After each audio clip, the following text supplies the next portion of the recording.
ఈ రోజు మార్కాపురం శాసనసభ్యులు కందుల నారాయణ రెడ్డి మార్కాపురం నియోజకవర్గంలోని పలు గ్రామాల్లో రెవెన్యూ సదస్సులలో పాల్గొని ప్రజల నుండి వినతులు స్వీకరించారు. ఈ రోజు మార్కాపురం మండలంలోని పెద్దనాగులవరం, తర్లుపాడు మండలంలో బుడ్డపల్లి, కొనకమిట్ల మండలంలోని వెలిగండ్ల, పొదిలి మండలంలోని మల్లవరం గ్రామాల్లో పాల్గొన్నారు. ఈ సందర్భంగా ఆయన మాట్లాడుతూ భూ కబ్జాదారుల పాపం పండే రోజు వచ్చిందని ఎమ్మెల్యే అన్నారు. గత వైకాపా ప్రభుత్వంలో భూ రక్షణ చట్టం అంటూ జగన్మోహన్ రెడ్డి అమలు చేసి భూ వ్యవస్థను, రెవెన్యూ శాఖను కొత్త చట్టాలతో తీసుకొచ్చి అస్తవ్యస్తం చేశారని ఆరోపించారు. ఈ కార్యక్రమంలో సబ్ కలెక్టర్ వెంకట్, ఆయా మండలాల రెవెన్యూ అధికారులు, ప్రజలు పాల్గొన్నారు.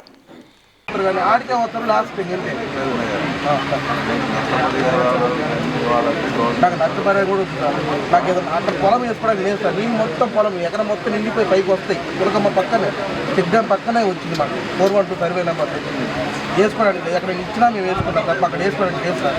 తిరిగి గ్రామ పెద్దలు, పోలీసు అధికారులు, పత్రికా ప్రముఖులు, మహిళా సోదరి వాళ్ళందరికీ కూడా పేరు పేరున హృదయపూర్వక నమస్కారాలు తెలియజేస్తా ఉన్నా.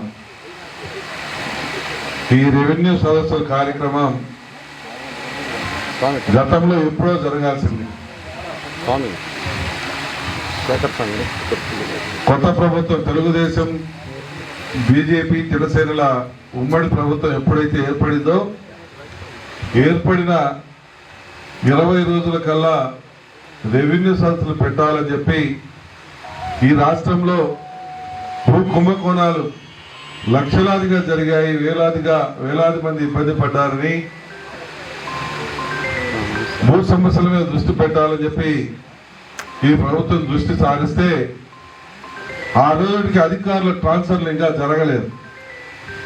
ఎవరైతే అధికారులు ఉన్నారో వాళ్ళకే మీ సమస్యను వివరిస్తే వాళ్ళు పరిష్కరించరు, ఈ సమస్యను పక్కదోవ పట్టిస్తారు, మిమ్మల్ని సక్రమంగా పట్టించుకోరు అని చెప్పి మళ్ళా దాన్ని అధిష్టానం దృష్టికి తీసుకొని పోయి రెవెన్యూ సదస్సులను వాయిదా వేద్దాం, ట్రాన్స్ఫర్లు జరిగిన తర్వాతనే ఈ కార్యక్రమాన్ని ఏర్పాటు చేసుకుందామని చెప్పి నేనే ఎస్పెషల్లీ ఫస్ట్ నేనే సలహా ఇచ్చాను. మన రెవెన్యూ మినిస్టర్ గారికి ఆ సలహా ఇచ్చి దీన్ని వాయిదా ఇచ్చారు. ఈరోజు అందరి బ్రతుకులు బాగు కోసం ఈ ప్రభుత్వం ఒక ప్రతిష్టాత్మకంగా ఈ రెవెన్యూ సదస్సులు తీసుకొని ఈ రోజు నుంచి 33 రోజుల పాటు రాష్ట్రంలో ప్రతి ఒక్క గ్రామంలో రెవెన్యూ సదస్సు జరగాలి. ఎక్కడైతే భూ ఆక్రమణలు, భూ దందాలు జరిగాయో వాళ్ళందరికీ శిక్ష పడాలి. అన్యాయకాంతమైనటువంటి అన్యాయం జరిగినటువంటి నిరుపేదలకు కావచ్చు, రైతాంగానికి కావచ్చు న్యాయం జరగాలని ఈ రెవెన్యూ సదస్సులకి ఈ రోజు నుంచి శ్రీకారం చుట్టాం.